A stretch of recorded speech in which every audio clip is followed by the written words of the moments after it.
me tell you, there is no terrorist organization, non-state actors that can operate in a nation for 1 week if the government is not supporting them. Police went to rescue kidnapper in Taraba. Military officers attack convoy, kill 3 officers and civilians, and then the kidnapper escaped. That is the country that we live in. Law enforcement officers were killed by military. You understand it? Police went to rescue kidnapper in Taraba. Military officers attack convoy, kill 3 officers and civilians, and then the kidnapper escaped. That is the country that we live in. Law enforcement. Let's be up straight and clear in this conversation. I've had a series of conversations over the span of my career on security in this country. And sometimes it does sound to me like I'm asking the same question over the different governments that have run the affairs of this country, because it looks to me that the problem are just recurring, and it sounds like deja vu, because you'll be wondering, I discussed this about 16 years ago, 14 years ago, 13 years, 10 years ago, and they keep repeating themselves. But let's be straight with Nigerians tonight. Where are these people being for? Where is the funding of these guys coming from? Are these politically funded? Because people being killed, and where are these weapons? They say some of them are herders. They say some of them are this and that. Where do they have the capacity to buy this weaponry? And they are inflicting pain on innocent Nigerians every day. Can we just be straight with Nigerians? Let's know where the problems are. Who are those funding these terrorists? You see, showing us. So this is a very important discussion, and it is a sensitive one. So I would like us to pay a very, good attention to this. Now, in this video, as you can see in the topic, 11 years today, APC, All Progressive Congress, the party, imported the people we call the bandits today, okay? The terrorists who are terrorizing everywhere. So today is an anniversary, started today, because in 2014, on Thursday, it's not Thursday, right? But 28th day of August 2014, that was when the deportation of these terrorists, these people they call bandits, started in 2014. It enters even January 2015. The purpose of deportation is for election. And the reason why I am taking this issue very, serious is because I do not see anyone talking about it in Nigeria.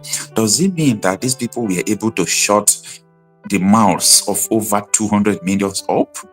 And I'm going to tell you the danger of this, terrorist that was imported into Nigeria.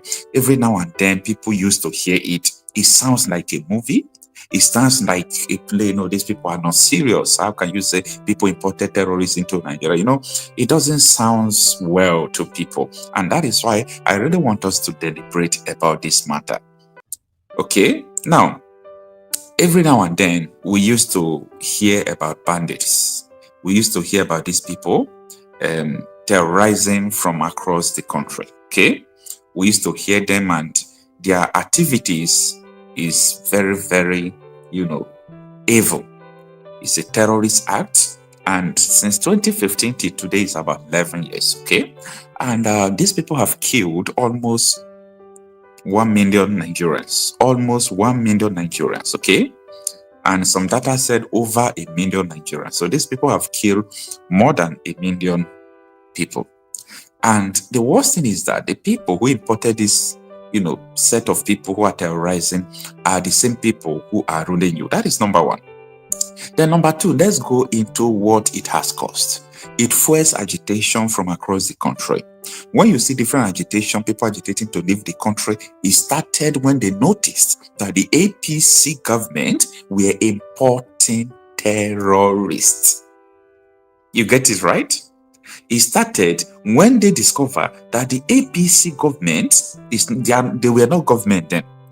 But when they won the election, they noticed that these people they imported, it must be a danger. So that was how, so many people started agitating. They said they want to leave Nigeria because nobody can keep quiet. Nobody can just close his or her eyes, seeing the danger ahead of us. So these are the things I want us to look into in this, program. Now, let us listen to Baraje on a channel's television. You see, most of these people used to come on national television. They will just come, they will confess, they will let you know that, yes, this thing really happened. We did this. But they are saying it because they know that you can't do anything. They know that Nigerians are too weak. They know that they are going to get away with it. Nobody can question them. Nobody can ask them anything.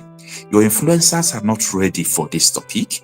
The Ondoyas would say that this topic is a sensitive topic, that they don't want to put them out. Everybody is afraid to die, but the real people are dying because of what the APC administration did. So I want to take you into this journey to explaining what transpired. Let's get there. Let me first of all say that the idea of bringing people from outside the country to destabilize wasn't, I didn't say they brought people to destabilize. What I said was that the idea, they actually brought people into the country with the intention that those people will come and vote for them. I think you understand? And they never realized, they never knew, they were never convinced that they were going to win that election because PDP was very, very strong on ground. So the fear was that they were going to lose the election. So the only thing they could do was to bring in people who could serve as mercenaries to come and win elections for them through the back door. But when the new PDP came on board and joined them and to form the APC and won the election, they didn't know what to do with those people. And in the process, those people became uncontrollable. Many people have spoken about that. You've mentioned a name now, although I hate to mention names. You've mentioned a name now. You've mentioned the El-Rufai. He talked about them. Let me first of all say that the idea of bringing people from outside the country to destabilize wasn't.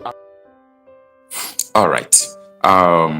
Please, Mr. Evans, I'm trying to bring you to stage, but I couldn't. I don't know what happened. So I think it would be better for you to leave the stage and come back again so that I can add you to the stage.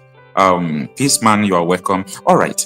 You hear Baraje, what he said, that the idea of bringing people to destabilize, that they never meant to use all these bandits to destabilize Nigeria.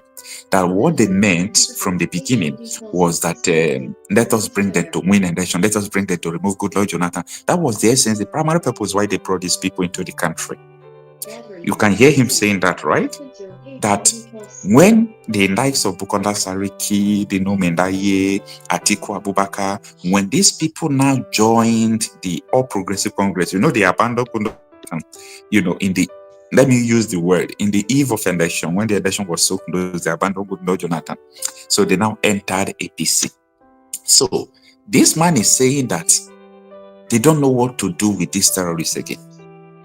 Since the terrorists have come into the country and people from PDP have joined APC, so they don't know what to do with them again. So they are left to be hovering around.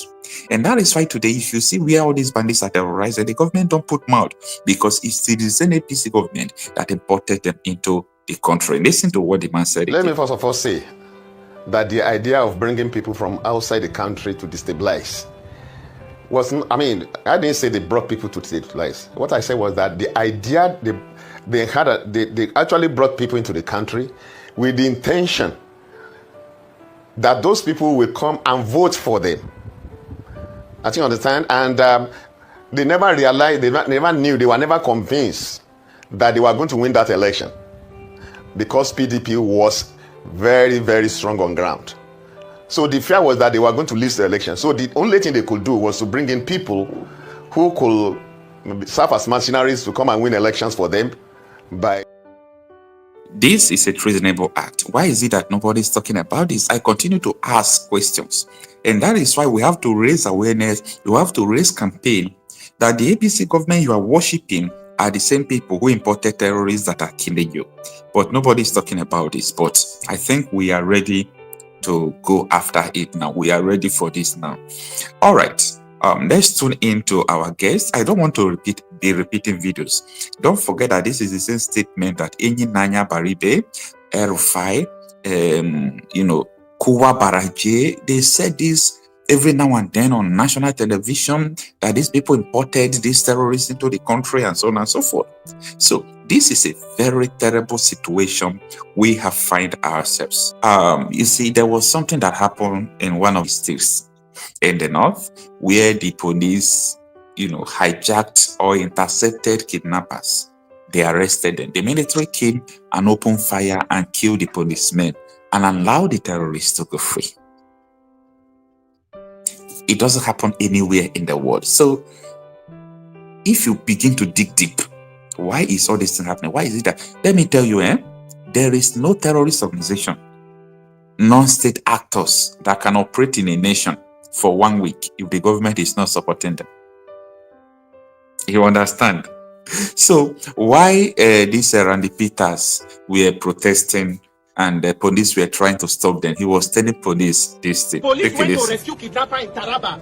Military officers attack convoy, kill 3 officers and civilians, and then the kidnapper escaped. That is the country that we live in. Law enforcement officers were killed by military. You understand it? Police went to rescue kidnapper in Taraba. Military officers attack convoy, kill 3 officers and civilians, and then the kidnapper escaped. That is the country that we live in. Law enforcement.